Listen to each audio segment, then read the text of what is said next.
बात करते हैं हम क्लास 10th की। ये हमारे सामने एक क्लास 10th का सैम्पल पेपर है, जिसमें हम केमिस्ट्री वाला पोर्शन आज पूरा सॉल्व करने वाले हैं। ठीक है, इसका फर्स्ट क्वेश्चन केमिस्ट्री का ही होगा। आपको 1 से लेके 7 तक एमसीक्यू मिलेंगे केमिस्ट्री के, जो कि आपके कितने मार्क्स के होंगे? 7 मार्क्स के होंगे। ठीक है, तो पहले क्वेश्चन से शुरुआत करते हैं। इसमें कहा है which type of chemical reaction is shown in given image. एक ये इमेज दी है, इस इमेज में ए से आपका बनाया गया है ए प्लस, जो बनता है इलेक्ट्रॉन के लॉस से, और बी से बनाया गया है बी माइनस, जो कि बनता है इलेक्ट्रॉन के गेन से। और आप जानते हैं कि अगर किसी रिएक्शन में लॉस और गेन दोनों हो रहे हों इलेक्ट्रॉन के, तो ऐसी रिएक्शन हमारी किस में आती है? रेडॉक्स रिएक्शन में आती है, यानी ऑप्शन फर्स्ट सही होगा। क्वेश्चन नंबर 2 में आपको दिया गया है कि white precipitate formed by reaction of barium chloride with sulphate, sodium sulphate. चलिए बेरियम क्लोराइड लीजिए। बेरियम क्लोराइड की जो है रिएक्शन किससे करानी है आपको? सोडियम सल्फेट Na2SO4 से। आपको जो रिजल्ट मिलेगा प्रोडक्ट में वो मिलेगा BaSO4 प्लस 2NaCl, यानी जो मेन प्रोडक्ट हुआ मेरा वो BaSO4 हुआ। और ये आपकी एक डबल डिस्प्लेसमेंट रिएक्शन भी है, साथ में ये भी याद कर लेना कभी वहाँ पर डबल डिस्प्लेसमेंट आपसे पूछ लिया जाए। Which of the following is not mineral acid, कि इनमें से कौन सा मिनरल एसिड नहीं है? देखिए, जिसको हम लेबोरेटरी में यूज नहीं करते मोस्टली, जो हमारे लैब में अवेलेबल होते हैं वो सब मिनरल एसिड होते हैं। नाइट्रिक एसिड लैब में अवेलेबल होता है, सल्फ्यूरिक भी होता है, हाइड्रोक्लोरिक भी होता है, तीनों के तीनों मिनरल एसिड हैं। सिट्रिक एसिड जो कि हमें सिट्रस फ्रूट से मिलता है, ये हमारा मिनरल एसिड नहीं है। क्वेश्चन नंबर 4 देखिए। क्वेश्चन नंबर 4 में कहा गया है कि एक सब्सटेंस एक्स है formed on carboxylic acid. Carboxylic acid आप जानते हैं COOH इसका फॉर्मूला होता है। ये रिएक्ट कर रहा है आपका अल्कोहल से, जो आपका रिएक्ट करके क्या बनाएगा? एक कंपाउंड बनाएगा जिसका फॉर्मूला होता है RCOOR, और जिसको आप क्या ईस्टर बोलते हैं, यानी कि इसका ऑप्शन हमारा होगा ईस्टर। नेक्स्ट रिएक्शन में अगर आप नोटिस करेंगे, देखिए मैं इस क्वेश्चन को पढ़ देता हूँ, थोड़ा बड़ा है, ध्यान से सुनिएगा और तब आंसर दीजिएगा। कहा गया है take 3 boiling tube ABC, pour same water in test tube. ठीक, पूरी कहानी लिखी मैं आपको यहाँ से समझा देता हूँ। एक टेस्ट ट्यूब ये है, इसमें यहाँ तक वाटर फिल करके आयरन नेल डाल के ऊपर से कॉर्क लगा दिया गया, जो कि इसमें एयर भी है। यहाँ भी कॉर्क डाल दिया गया, पूरा यहाँ तक वाटर भरा, नेल डाल दी, और इतने पोर्शन में ऊपर ऑयल है। इस टेस्ट ट्यूब में क्या है? इस टेस्ट ट्यूब में आपकी एनहाइड्रस CaCl2 डाल दिया गया और ड्राई एयर बची। अब वो पूछ रहा है आपसे इनमें कि आप ये बता दीजिए कि इनमें रस्टिंग किसमें होगा। देखिए एनहाइड्रस कंडीशन है, एयर भी नहीं है, इसलिए इसमें तो रस्टिंग होगा नहीं। यहाँ ऑयल है, भले ही यहाँ पर ऊपर एयर है, लेकिन इसमें भी रस्टिंग नहीं होगा। तो सिर्फ कौन सी में पॉसिबिलिटी बनी? ट्यूब ए में आपकी पॉसिबिलिटी बनती है। तो इस तरह से आपका आंसर इसका होना चाहिए था, टेस्ट ट्यूब ए। अब कहा है आपसे, देखिए नीचे फिर से, कि रेशो कहा है HCl और HNO3 का। देखिए HCl और अगर मैं HNO3 की बात करूं, इनके मिक्सचर को हम एक्वारेजिया बोलते हैं, जो कि इसने यहाँ लिखा है। और HCl अगर पहले है और आपका जो है मान लीजिए HCl पहले है और HNO3 बाद में है, तो ध्यान रखना ना, ये 3 होता है और ये 1 मोल होता है, तो रेशो 3:1 आएगा, है ना। मैं ये बोलना चाहता कि अगर बाई चांस वहाँ पर पहले HNO3 और फिर HCl लिख दिया, तो उस कंडीशन में आंसर ये भी होता है। कभी आप सोचो कि सर मैंने किसी बुक में ये देखा था, कोई बात नहीं, अगर ये इस तरह से लिखे होंगे तो आंसर ये होगा, लेकिन हमारा किस तरह से लिखा है? पहले HCl फिर HNO3, तो रेशो होता है 3:1। ठीक है, वैसे प्रॉपर मेथड यही है। क्वेश्चन नंबर 7 में आपसे कहा है करेक्ट डॉट स्ट्रक्चर। देखिए ये भी एक डॉट स्ट्रक्चर बनी है, लेकिन यहाँ एक इलेक्ट्रॉन कम है, इसलिए गलत है। यहाँ तो दो ही दोनों साइड में दिए हैं, यहाँ ये वाले एक एक दोनों साइड में कम है। यहाँ आप देखेंगे तो 2 4 6 8, ये पूरी करेक्ट डॉट स्ट्रक्चर है इसकी। ठीक है, इसके बाद हमारा क्वेश्चन नंबर जो आएगा वो आएगा 17, जो कि किसका होगा? अजरसन रीजन का होगा। चलिए अजरसन रीजन का क्वेश्चन देखते हैं। अजरसन रीजन में कहा गया है lead nitrate on thermal decomposition give lead oxide. ठीक, brown coloured nitrogen dioxide gas. Lead nitrate react with potassium iodide to form yellow PPT of lead iodide and the reaction double displacement as well as precipitate reaction. कौन सा option सही होना चाहिए? देखिए बात ये भी बिल्कुल सही लिखी है, बात ये भी बिल्कुल सही लिखी है, लेकिन इसका लेना देना इससे कुछ नहीं है। तो ऐसे में आता है कि both A and R true, but R is not correct explanation of A. B option के साथ आप यहाँ पर जाएंगे। ठीक है, अब हमारा नेक्स्ट आता है सेक्शन बी। सेक्शन बी में आपको मिलेगा क्वेश्चन नंबर 21 आपको जो है, जो कि 2 मार्क्स का होगा, केमिस्ट्री का ही होगा ये क्वेश्चन भी आपका। देखिए, a gas is evolved when ethanol react with sodium. एक इथेनॉल आप जानते हैं, ये होता है जब ये रिएक्ट करता है किससे? आपका सोडियम से, तो कह रहा है कि एक गैस निकलती है जी, क्योंकि सोडियम मेटल उस गैस को डिस्प्लेस करता है। क्लियर? तो कह रहा है name the gas evolved, also right the balance equation for the reaction. ठीक है, अभी देखिए बैलेंस तो ये मैंने क्या कर दिया, यहाँ हाफ लगा के कर दिया। आप चाहें तो इसे पूरे में 2 लगा के लिख सकते हैं, यहाँ 2, यहाँ 2, यहाँ 2, और जब यहाँ 2 लगाएंगे तो ये कितना हो जाएगा, 1 हो जाएगा। आप चाहें तो इसको ऐसे भी लिख सकते हैं, क्योंकि केमिस्ट्री में एक मान्यता बहुत ज़्यादा है भाई बच्चों, कि किसी का भी हाफ मोल कुछ नहीं होता है। अभी भी मैंने 2 ही लिख दिया, ये 1 आना है, ठीक है। तो किसी का भी जो है वो हाफ मोल कुछ नहीं होता, वो पूरा मानते, तो ऐसी कंडीशन में ये बैलेंस इक्वेशन सही जाएगी। मैं पहले ही बोल रहा हूँ, अगर पहले वाली इक्वेशन आप लिखते हैं तो मे भी आपका नंबर क्या कर दे टीचर, रिड्यूस कर दे, ठीक है। तो इसलिए वैसा चांस लेने की मेरे अकॉर्डिंग कोई ज़रूरत नहीं है। अब आपको मालूम है क्वेश्चन नंबर 27 आपका रहेगा, जो कि केमिस्ट्री से ही बिलोंग करता है, ठीक है। तो इसका हम पोर्शन भी केमिस्ट्री का ही सॉल्व कर रहे हैं, ठीक। चलिए देखते हैं, क्वेश्चंस पढ़ते हैं पहले अपना कि क्या दिया है, क्या पूछा है। कह रहा है, a group of students look at different metal and metal sulphate solution given a tabular form दी गई है आपको, कहा है मेटल है, मेटल सल्फेट सोल्यूशन है, कलर है, ठीक है।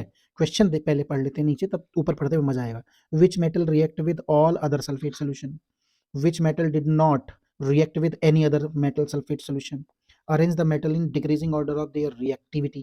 ये कारनामा आपको करना है, ठीक है। तो चलिए आंसर देखते हैं। पहला मेटल आपका क्रोमियम है, दूसरा आपका कोबाल्ट है, तीसरा आपका कॉपर है, और चौथा आपका मैग्नीशियम है, ठीक है, ये है। तो इसमें आप पहला आंसर देखिए, क्लियर। तो मैग्नीशियम मोस्ट रिएक्टिव मेटल है, सबसे ज़्यादा अगर मैं रिएक्टिविटी की बात करूं तो मैग्नीशियम की आएगी, उसके बाद क्रोमियम आएगी, तब कोबाल्ट, और लास्ट में कॉपर आपका आता है, ठीक है। तो अगर उस बेस पर मैं पहला आंसर दूं तो आपका आंसर आना चाहिए कि मैग्नीशियम। सेकंड में कह रहा है which metal did not react other metal, क्योंकि सबसे कम रिएक्टिविटी कॉपर की है, तो इसका आंसर कॉपर हो जाना चाहिए। और भैया रिएक्टिविटी का जो ऑर्डर है वो तो मैं आपको पहले ही लिख चुका हूं, क्योंकि उसके बेस पर ही आपके ऊपर के दोनों आंसर भी दिए जाएंगे। तो ये था आपका 27 का आंसर, ठीक है। आई होप कि आपको जो है समझ में आ गया होगा।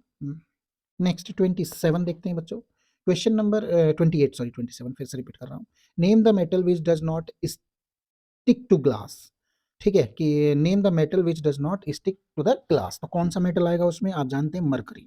उस मेटल का नाम जो आप लिखेंगे वो आप लिखेंगे मरकरी, ठीक है। क्या लिखेंगे, मरकरी, ठीक है। ये मरकरी उस कंडीशन में नहीं आएगा, क्लियर। तो एच जी लिख दीजिए शॉर्ट में, मैं तो पूरा लिख रहा था, मरकरी एच जी भी लिख सकते हो, कोई दिक्कत नहीं है, ओके। फिर कह रहा है name the non metal which is a good conductor of electricity. तो ग्रेफाइट है, ये तो सारे बच्चे जानते हैं, जो कि आपका नॉन मेटल भी है और गुड भी है। Name the metal which is commonly used in thermite welding, ठीक है। तो भैया याद होगा, थर्माइट वेल्डिंग में किसको यूज करते हैं, एल्यूमिनियम को यूज करते हैं। what get deposited at cathode pure, a pure of impure metals, ठीक है। तो pure metal is always deposit at cathode, हमेशा किस पर डिपॉजिट होता है, आपका कैथोड पर डिपॉजिट होता है। What is the nature of zinc oxide, कि जिंक ऑक्साइड का नेचर कैसा है, ठीक है। तो देखिए जिंक ऑक्साइड का जो नेचर होता है वो एम्फोटरिक है, और एम्फोटरिक नेचर उनका होता है जो एसिड भी और बेस जैसे भी रिएक्शन करते हैं। तो देखिए अब तक हम कितना कर चुके हैं, 7 नंबर का एमसीक्यू, 1 नंबर का हम कर चुके हैं एजर्सन रीजन, एक 2 नंबर का लगा चुके, और एक ये 2 क्वेश्चन 6 नंबर के लगा चुके, ये देखिए जो 3-3 के हैं। तो टोटल जो हम लगा चुके हैं बच्चों, वो 16 मार्क्स लगा चुके हैं, है ना, कितने, 16। अब हमारे पास बचे हैं 9 मार्क्स। तो 9 मार्क्स में क्या आने वाला, मैं थोड़ा सा हिंट्स दे दूं आपको। एक 4 नंबर का क्वेश्चन आएगा और एक 5 नंबर का आएगा, एक केस स्टडी होगी और एक नॉर्मल आपका क्वेश्चन होगा, ठीक है। तो देखते हैं केस स्टडी आपको केमिस्ट्री की किस नंबर पर मिलेगी, किस पर मिलेगी, नेक्स्ट सेक्शन में मिलेगी 34 नंबर पर, सीधे पहला क्वेश्चन होगा, ठीक है। ये और करके आ गया, यहीं पर ही था, चलिए ये रहा। ये है भाई आपका, बहुत क्वेश्चन पूछते हैं बच्चे इससे भी कि सर सॉप से कैसे आता है क्वेश्चंस, क्लियर। तो यहाँ पर जो है आपका एक क्वेश्चंस और रेडी है, क्लियर। कैसे कैसे देखिए, सुनते हैं इसको, कि explain the process of preparation of a soap in laboratory, ठीक। क्वेश्चन नंबर 2 में पूछा है आपसे कि why common salt added during the preparation of soap. तो सबसे पहले इसके मैं कुछ पॉइंट बता रहा हूँ, देखिए कितने पॉइंट आपको इसमें लिखने चाहिए, क्योंकि ये 5 मार्क्स का क्वेश्चन है, तो आपको इसके पॉइंट संभल के लिखने हैं, ऐसे उल्टे सीधे नहीं लिखने। सबसे पहले पहला पॉइंट लिखिए कि 20 ml जो होगा आपका, वो होता है कास्टर, या मतलब कैस्टर ऑयल इन बीकर ले लीजिएगा। दूसरा पॉइंट आपका होना चाहिए कि 30 ml हम मिला देंगे उसमें, क्या, 20% ऑफ सोडियम हाइड्रोक्साइड, ठीक है। थर्ड ऑप्शन क्या होना चाहिए उसमें हमारा, थर्ड ऑप्शन आ जाता है कि heat the mixture with constant stirrer till paste soap is formed. कम से कम इसमें हम 4 पॉइंट तो देंगे ही देंगे हर हाल में, ठीक है। जानते हैं अब इस बी नंबर का, कि कॉमन सॉल्ट जो है ऐड किया जाता है during the preparation of salt, इसलिए ऐड करते हैं ठीक, रीजन सुन लीजिएगा कि क्या है, ताकि जो कॉमन सॉल्ट ऐड करने पर क्या हो, प्रेसिपिटेट जो है, पीपीटी जो है हो जाए, आउट हो जाए, ऑल सॉफ्ट फॉर्म, ठीक है, in aqueous solution, aqueous solution से उसको बाहर निकालने के लिए। Why soap not suitable for washing cloth when water is hard, ऐसा क्यों है कि जब हार्ड वाटर होता है तो सॉप जो है वो आपका अपने कपड़े को क्लीन करने के काम नहीं आता है। तो इसके लिए आएगा कि जब लार्ज अमाउंट सॉप मतलब हार्ड वाटर होगा तो उसमें कैल्शियम होंगे और किसके, मैग्नीशियम, ये दोनों होते हैं आयंस, जो क्या करेंगे, इनसॉल्युबल हैं प्रेसिपिटेट में। जब ये इनसॉल्युबल होंगे तो हमें वॉशिंग में क्या आएगी, बहुत ज़्यादा प्रॉब्लम आएगी। ठीक है, अब इसके जो है नेक्स्ट और पे भी दिया है, देखिए और वाले क्वेश्चंस को भी आपको सॉल्व करना है। अब और वाला क्वेश्चंस बच्चों 5 नंबर में है और आप इसमें बहुत छोटा सा लिख के भाग आएंगे, सोचो उस पे 5 नंबर नहीं मिलेंगे, स्टेप बाय स्टेप इसके आंसर देने हैं। देखो कैसे देने हैं, आंसर लिखने का तरीका सीख लीजिए, बहुत अच्छे काम आएगा। देखो what is alcohol, what are alcohol, सबसे पहले क्या लिखिए कि एल्कोहल क्या है, तो आप लिख दीजिए alcohols are compounds containing hydroxyl group, वो कंपाउंड्स हैं जिनमें क्या है, आपका हाइड्रोक्सिल ग्रुप है। ठीक, किसके फॉर्म में, एज अ फंक्शनल ग्रुप। दूसरा कहा है what is general formula, general formula ROH लिख दीजिए, सब भी चीज पे नंबर है। Give the name and molecular formula of first 3 member, पहले 3 मेंबर का जो है फार्मूला दे दीजिए। तो सबसे पहला मेंबर तो एल्कोहल का यही है, दूसरा मेंबर हो गया आपका ये, तीसरा मेंबर हो गया आपका ये, और तीनों के तीनों मेंबर ही जो है बड़े यूजफुल है, लीजिए सर तीनों मेंबर लिख दिए।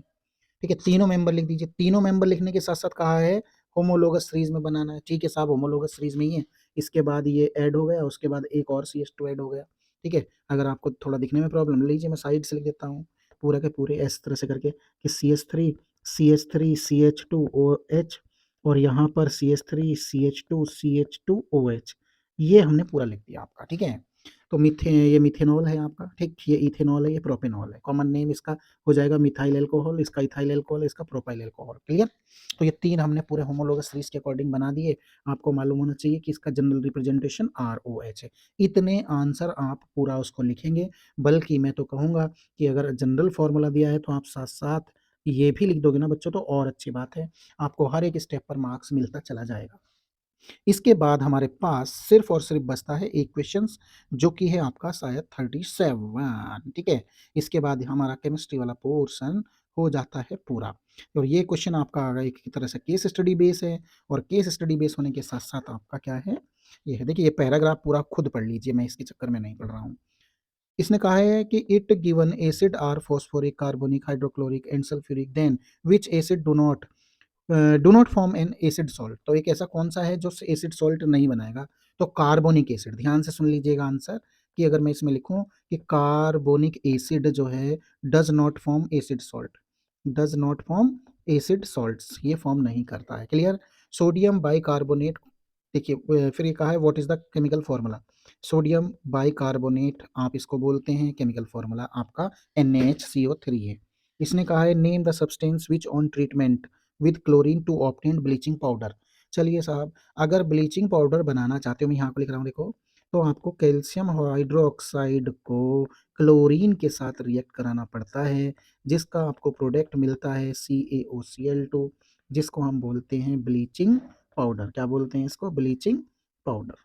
तो ये थे बच्चों आपका केमिस्ट्री वाला पोर्शन, जो कि हमने इसमें पूरा कर दिया, और फिर हम एक और सैम्पल पेपर में अपने केमिस्ट्री वाले पूरे पोर्शन करेंगे। कोशिश करूंगा कि आपको मैक्सिमम पार्ट इसके करा दूं।